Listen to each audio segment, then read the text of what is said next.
Hey, welcome back to another episode of the DIY Marketing School podcast. I'm your host and your marketing coach, Melanie Diane Howe.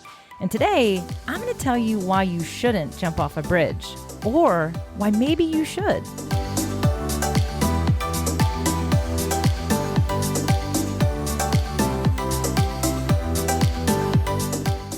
You know that old saying that is, if everybody jumped off a bridge, would you do it too? Or if somebody jumped off a bridge, would you do it? Well, I got to tell you that I totally jumped off a bridge. I really did. Really. I'm not just saying that figuratively, I actually jumped off a bridge.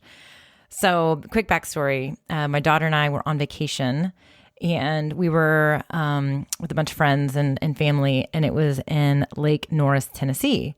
And there is this kind of bridge there, and you can jump off the bridge into the water that is 90 feet deep. And it's kind of a thing. And so a lot of people in our group were doing it. My daughter is 10, and she's sitting there, and she's like, I want to do it. And I said, no, you can't do it. And so after a couple minutes of discussing why it was, dangerous and it made me uncomfortable, she got upset and she felt left out. And I said, Addie, you don't have to do it just because everybody else is. And she says, I don't. I'm watching them do it. It looks like fun and I want to do it. And I don't know what got into me, but I was like, okay, I'll walk you up there. So you have to climb this, loose gravel, steep hill out of the water to get up the hill, to get up to the road where the bridge is. And there's a couple safety things you have to make sure you do. You have to make sure no boats are coming under the bridge and things like that. And we had our life jackets on, and we were up there with some other people in our group that had been doing it for the last, 30 minutes. And so we got some tips on what to do. And I'm thinking the whole time, I am literally thinking she's probably going to chicken out. We're going to get up there. I'm thinking I would chicken out. And she was so brave and didn't hesitate at all. She was ready to go. She didn't even look nervous, which is really weird because even though my daughter, she can be, pretty tough and kind of courageous, she can also be kind of a weenie. To be really honest with you, she can be a pretty big weenie, and she doesn't tolerate pain very well. She can be a little bit dramatic. And so I have to be honest with you, I was really kind of surprised. I was just like, wow. And of course I'm like, well, if she jumps, I have to jump. And so we're there, we're getting our little lesson on what to do. And I'm thinking to myself, okay, I'm going to make sure she jumps before I jump. But I also was sitting there thinking to myself, if my 10-year-old daughter jumps off this bridge, I have to jump off this bridge. And I got to tell you, there was a part of me that wanted to do it, but there was a big part of me that was pretty scared. I was about 20 feet up, 25 feet, somewhere in there. And they counted down, and I watched to make sure she was jumping, and she went, and I was like, here we go. And I jumped off a bridge. So I jumped off a bridge because my 10-year-old daughter jumped off a bridge. But what I want to talk to you about today is not about jumping off a bridge into 90 feet, deep water for fun. I'm essentially using this as just a funny way to share a personal story with you, but also I want you to know that just because you see people doing certain things in their business or in their marketing does not mean that you have to do it too. So, I get asked questions, whether it be during Q&As after I've done a presentation, or whether, I am actually doing a panel discussion, or working with clients, and I get asked questions, and almost every single time I get asked a particular question, I start my answer with, it depends, or I actually need to ask questions before I can provide an answer. And, it's kind of funny because there's a local community group that I'm on the committee for. So I'm part of the panel quite a bit. I'm a frequent presenter, and everybody kind of knows that when certain questions get asked, I always start my answer with, it depends. And the reason I say this is because there's no such thing as a cookie cutter strategy. There's no such thing as an out of the box, step by step, here's exactly what you do and you will get success in your business in regards to your marketing. So many factors come into play. One, who's your audience? Where are they? What do they want to learn from you? What do they want to hear from you? And then also you and your own style. I'm a big advocate for video. If you've been listening to this podcast, you know that I feel very strongly about live video and about any video. And I use video in my emails to my email list. I use video even in direct messages. I use video to respond to questions I get in comments. And of course, I use live video inside of my Facebook group that I have, my free community. And I teach live video. I have a live video bootcamp program that I teach. And I'm a huge advocate for it.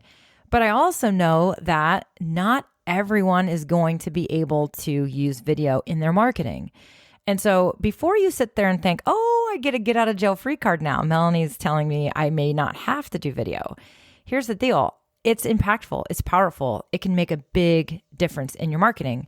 But there may be some reasons why it just doesn't fit you or your audience. And so you've got to understand that. You have to understand your capabilities, and you've got to make sure that you can shine and be your best self, even on video. So that's one example. But another example I want to give you is, this year, TikTok, is a platform that has just exploded. It's fun. People enjoy watching it. It's very entertaining. There's also a lot of things on there that are, business related. Some people are using it for business, and that's becoming kind of a popular conversation in the online marketing world is, should businesses be using TikTok? And I get people that come to me and they say, Melanie, should I be checking out TikTok, for my business? And I answer that question the same way I answer every question regarding strategy. It depends. So, my point is in this nice, quick little episode is that I don't want you to feel pressure that you have to be doing everything that everybody else is doing.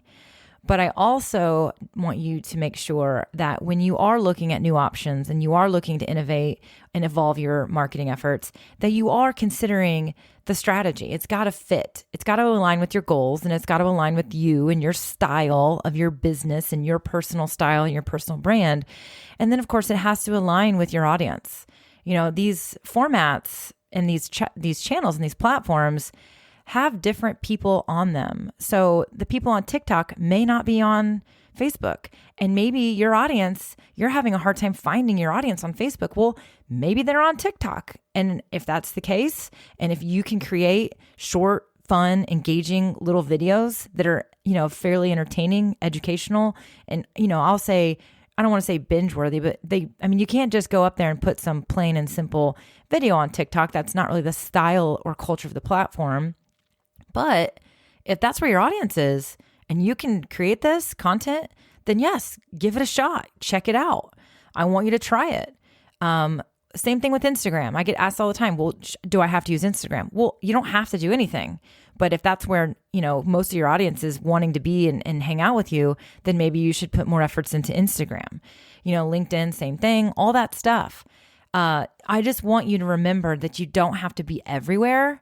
And you don't have to be doing absolutely everything that is available to us. Honestly, when you really look at our options, it's way too much. Unless you are, a decent sized company with a team of people that can help support these efforts and help pull this all off, including monitoring and engaging back with people, then you need to make sure that you are being smart with where you're spending your time.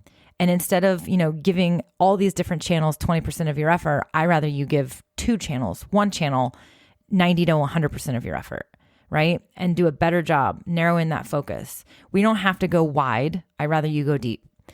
And so when you see all these people jumping off of bridges, don't feel like it means you absolutely have to, unless your 10-year-old daughter inspires you to jump off the bridge, right?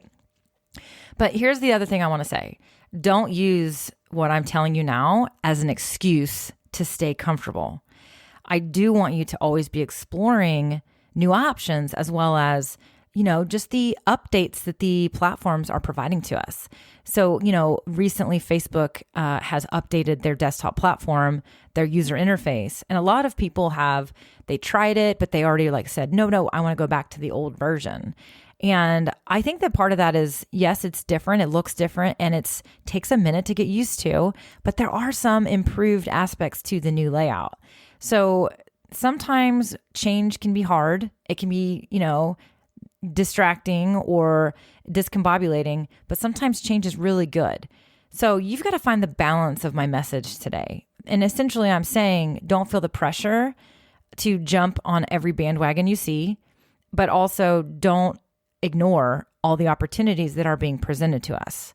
So I want you to always make sure you're paying attention to feature updates to platforms, to new apps, to, things that are new tools for us so that we can create new content. So what I mean by that is, maybe in the past you felt like doing advanced live videos was not your thing because you didn't want to learn the complex, software like Wirecast and vMix and OBX or OBS, whatever it's called. It just was too heavy, too complicated for you. Believe me, I was there. But that doesn't mean that you shouldn't continue to look at the other platforms that are coming out like StreamYard, Ecamm, that are making it easier and a little bit lighter in a more plug and play style, meaning you just turn the thing on, it's easy to learn, and you can be creating amazing live videos or just videos in general. Maybe before you were like, I can't create videos for YouTube because I don't have the ability to produce fancy videos with, graphics in the lower thirds and intros and outros and music and all that stuff. Well, yeah, that was harder back in the day, but there are so many apps now, including inside of YouTube, for example, where you can edit your videos and create really cool videos. So don't just try something and quit it. Always be looking for a solution for you to meet that goal that you want to meet. And, maybe when you've tried apps and, they weren't really great for you, go back and dabble in them again. Because, for example, Canva, which is a great app for designing graphics, but now is also an app you can use to create animated social media graphics, GIFs, as well, GIFs or GIFs, whatever you want to say, as well as videos. So some of you who maybe used Canva in the past and you haven't used it in a while, maybe you are unaware that you can now create videos inside Canva, including adding music to your videos. So I love using applications and I love the evolutions that I'm always seeing in different applications. I tend to stick with apps that are continuing to evolve. That's one of the reasons I like Canva, because they are always adding features and making it better. It's one of the reasons I love StreamYard. It's the reason I abandoned BeLive TV, which I used to use for live streaming. I switched to StreamYard because I felt like they just do a better job of supporting the users, but also creating new features and updating the platform. I felt like BeLive was missing the mark there. But you know what? I'm always going to keep my eye on BeLive because I want to make sure that, hey, maybe they've made a change. Maybe they've made it better. So keep your eye on things, but stay focused. Again, you've got to find the balance in my messaging, because I'm basically telling you not to do one thing, but I'm also telling you to do something else. So again, find the balance that works for you. And always remember that when you start to explore new things, just because other people are doing it doesn't mean you should. It all depends on your own personal strategy, your personal goals, and of course your personal style, and your personal capabilities. So don't feel the pressure, but also push yourself, stretch yourself, try new things, and figure out what fits and what works for you. Pay attention to the results you get. And if things start to shift, then lean towards those results and continue to evolve your business. Don't get stuck. Don't get stuck doing all the same stuff all the time. Always be looking at these opportunities that these apps and platforms are providing to us. So I want to give you a little bit of permission today to, again, not feel that constant pressure to jump off the bridge when everyone else is. Don't jump into the bandwagons. Stick with your own goals. Stick with your own style. Stay true to yourself, but always be evolving and stretch yourself. So I hope this was helpful. Maybe you needed to hear it. Maybe it's a good reminder for you. That's all I got for you guys today. Nice, short, and sweet, to the point. Until next time, I'll talk to you soon. Go be awesome.